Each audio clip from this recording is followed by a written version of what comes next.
चलिए, तो युद्ध यहां पर नहीं होगा ऐसा समझ में आ रहा है, लेकिन अगर जरूरत पड़ती है तो खमनई को हटाकर एक बीच का रास्ता यहां पर निकाला जा सकता है। लेकिन यहां पर प्रोफेसर अंशु जोशी, जिस तरह से अगर इजराइल के अस्तित्व पर खतरा आता है, अगर वहां पर हालात और ज्यादा बिगड़ते हैं, ईरान नहीं रुकता है, तो अमेरिका को इंटरवीन करना पड़ेगा, जैसे भाटिया साहब ने कहा। तो उस सिचुएशन के अंदर ट्रंप और कोई भी अमेरिकी राष्ट्रपति बॉडी बैग से बहुत डरता है। वो कहता है हमारे मतलब जितना भी हमारे मिसाइल ये सब जितना नुकसान होना हो जाए, पैसा खर्च होना हो जाए, बॉडी बैग नहीं आना चाहिए। और ईरान से अगर आपको हेड ऑन लेना है तो आपको फोर्सेस तो उतारनी पड़ेंगी ना, मतलब ईरान से आप ऐसे दूर बैठ के नहीं लड़ सकते। नहीं, आपको आज के जमाने की जो लड़ाइयां हैं पिनाज, सबसे पहले तो प्रोपेगेंडा वॉरफेयर शुरू हो जाता है जो चल रहा है इस वक्त। सोल्जर्स ऑन बूट कम जाते हैं, हम देखते हैं कि एरियल लड़ाइयां होती हैं, और इसमें मैं फिर साइबर वॉरफेयर को भी जोड़ दूं, क्योंकि जब गर्मियों में अमेरिका और ईरान इंगेज हुए थे तो हमने हैकिंग के और तमाम जो ये साइबर अटैक्स थे इसके भी हमने समाचार सुने थे, और इसमें हम जानते हैं कि अमेरिका की कैपेबिलिटीज बहुत अच्छी हैं। और इसके अलावा फिर हम समुद्र में, क्योंकि ईरान की जिस तरह की जियो स्ट्रेटेजिक लोकेशन है और उसके आसपास अमेरिका ने जिस तरह से मैरीटाइम घेराबंदी कर रखी है, तो मुझे लगता है कि इन केस अगर इंगेज होते हैं दोबारा अमेरिका और ईरान डायरेक्टली, तो वो मिसाइल्स, ड्रोन्स और समुद्र में होंगे। तो मुझे नहीं लगता कि सोल्जर्स को वहां भेजकर जमीन पर उतार कर लड़ाई करने की नौबत आएगी। और एक और चीज बता दूं, अमेरिका की यदि हम शक्ति को देखें तो जिस तरह से घेराबंदी कर रखी है, जिस तरह से अभी भी दुनिया में बेस्ट उसके पास डिफेंस इक्विपमेंट है, बेस्ट सेना है, कैपेबिलिटीज है, हम जानते हैं। ईरान के पास जिस तरह की न्यूक्लियर पावर है, उसको लेकर के सर भी बात कर रहे थे। मैं यहां पर एक बात बता दूं, मैड को जानते हुए, म्यूचुअल अश्योर्ड डिस्ट्रक्शन का कंसेप्ट है, कोई भी देश न्यूक्लियर वेपन का इस्तेमाल युद्ध में नहीं करेगा, क्योंकि हर देश को पता है कि द मोमेंट उसने अपनी न्यूक्लियर कैपेबिलिटी का अस्त्र शस्त्र के रूप में प्रयोग किया तो सामने से भी जवाब आएगा और फिर कोई नहीं बचेगा। यही कारण है रशिया यूक्रेन युद्ध में बार बार पुतिन कहते हैं, लेकिन रशिया अपने न्यूक्लियर अस्त्रों शस्त्रों का उपयोग नहीं करता है। मुझे लगता है कि ये दो अलग अलग बातें हैं। वहां ईरान में रिजीम चेंज वहां की जनता चाह रही है, ट्रंप को जनता पर छोड़ देना चाहिए, वहां कू कराने की इस प्रकार की आवश्यकता नहीं है। और जो ईरान और इजराइल के बीच की स्थितियां हैं, वहां मुझे लगता है आगे चल करके अमेरिका को इंटरवीन करने की आवश्यकता पड़ सकती है, जहां से शुरू किया था हमने वहीं पर, वो फिर रीजन अलग हो जाएगा। ठीक है जैदी साहब, यहाँ पे ट्रंप साहब की शख्सियत पे भी थोड़ी बात कर लेते हैं। आपने मतलब समझा होगा, मतलब ट्रंप ने तय कर लिया है कि या तो मेरी मानो, ठीक है, मेरी हाँ में लाओ, मेरी जी हजूरी करो, सुबह शाम मुझे सलाम ठोको, नहीं तो जब मन आएगा मिसाइल दाग दूंगा।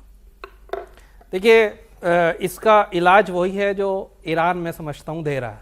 अच्छा जी, और मोदी जी ने अपने तरीके से दिया, ये भी एक उन्होंने सेट किया मॉडल कि एक मॉडल ये है कि जिसके तरीके से मैं जवाब दे रहा हूँ, और एक मॉडल ट्रंप जैसे लीडर को कि जिसका फ्यूचर में कुछ पता ही नहीं, सुबह के बाद वो क्या करने वाले हैं, दोपहर को क्या करने वाले हैं और शाम को क्या बयान देने वाले हैं। एक मॉडल ईरान सेट कर रहा है, और ईरान की जो लड़ाई है वो वक्ती तौर पे नहीं है, बल्कि एक आइडियोलॉजिक वार है जो पिछले आधी सदी से 47 साल से इस क्षेत्र में और पूरी दुनिया में जारी है। और वो आइडियोलॉजी, मैं चूँकि ईरान में रहा हूँ और ईरानियों की सोच को जानता हूँ, वहाँ की आइडियोलॉजी को समझता हूँ, मैं समझता हूँ ये आइडियोलॉजी ग्राउंड के ऊपर मौजूद है। वो समझते हैं कि हमारा राय हल अमेरिका से किसी एक टेबल टॉक के जरिए होने वाला नहीं है, बल्कि वो अमेरिका की उस हेजमनी के खिलाफ, अमेरिका की उस सोच के खिलाफ, और फिर इसके अलावा जो एक सिविलाइजेशन की लड़ाई है वो भी ईरान और अमेरिका के बीच में देखने को हमें मिल रही है। एक सिविलाइजेशन की लड़ाई में ईरान नहीं चाहता कि वेस्टर्न सिविलाइजेशन का बोलबाला हमारे देश के आप बिल्कुल सही कह रहे हैं कि अगर उस रीजन में देखें तो एंटी अमेरिका सेंटिमेंट का झंडा सिर्फ ईरान ही बुलंद कर रहा है। लेकिन सर क्या होता है कि जब आप इतने बड़े मुल्क के सामने, जिसके सामने बहुत सारे मुस्लिम देशों ने बाय एंड लार्ज सरेंडर कर रखा है ना, मानते हैं आप ये बात? ठीक है, तो इस्लामिक ब्रदरहुड जैसा कुछ नहीं बचता है जब अमेरिका का पावर आता है। तो एक मुल्क लगातार कमजोर तो हो रहा है। देखिए, कमजोर होना और वो कब कामयाब होता है ये दूसरी बातें हैं, वो फ्यूचर पे डिपेंड करती हैं। लेकिन मैं ये कहता हूं कि ईरान जैसे नेशन को, ईरान की लीडरशिप को इसलिए सलाम हमें करना चाहिए कि वो अमेरिका की हेजमनी के खिलाफ पिछली आधी सदी से इस दुनिया में खड़े हैं, लड़ रहे हैं और जवाब दे रहे हैं। ठीक है, कुर्बानियां दे रहे हैं, लेकिन उनकी कुर्बानियां एक न एक दिन मेरे हिसाब से कामयाबी की क्या होगी शक्ल में कामयाबी? जरूर चलिए, आऊंगी क्या होगी कि वो अमेरिका कामयाबी? इस क्षेत्र को छोड़कर जाएगा। इस क्षेत्र की जो नहीं, ट्रेड ईरान है तो वो कहता है आजाद इजराइल होगी। भी खत्म चाहिए ना उससे, खाली इतनी कामयाबी नहीं देखिए, मानेगा उसकी ईरान। चाहत से कुछ नहीं हो रहा है। वो तो पिछले कई सालों से ये चाह रहा है कि ईरान में रजीम चेंज कर दे। हाँ। कभी नहीं, ईरान की ख्वाहिश क्या है? ईरान की ख्वाहिश ये है कि इस क्षेत्र से अमेरिका की जो बेसिस हैं वो खत्म हो, और इजराइल? और अमेरिका की जो हेजमनी है और इजराइल? वो यहाँ से रफा हो। चलिए, अमेरिका तो भाग जाए, पर इजराइल का क्या हो? ट्रेड दुनिया के आजाद मुल्कों के साथ फ्री ट्रेड और कर इजराइल पाए। का क्या हो? ये ईरान चाहता है।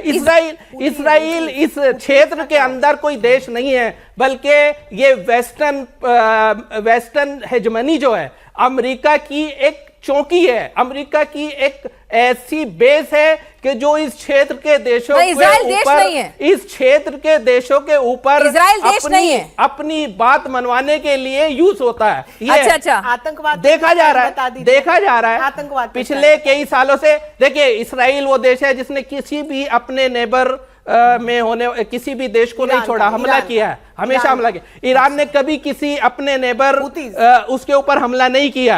हौसी अपनी लड़ाई लड़ते हैं, हिजबुल्लाह अपने देश की लड़ाई लड़ता है।